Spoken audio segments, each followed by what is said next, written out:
Hello mga kapengyo! Holiday nga pala today at tuwing holiday, ibig sabihin it's gala day. Every holiday nga pala ay wala na kaming pasok sa aming company at mas prefer nga namin gumala tuwing holiday kasi tuwing holiday lang kami nagkakasabay-sabay ng day off. Magkakaiba kasi yung day off namin and divided kami into 4.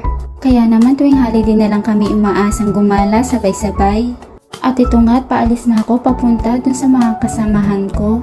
At kung makikita nyo naman ang itsura ko dyan, sobrang antok ko nga at wala pa akong tulog, galing work kasi ako dyan. At nakarating na nga ako dito sa train station malapit sa dorm namin.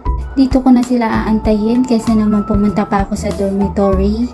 Dahil sa sobrang init ng panahon ay mas gusto ko na lang magantay dito kaysa maglakad.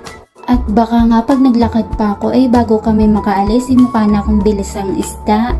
Kaya naupo na lang ako dito at nagpahangin kahit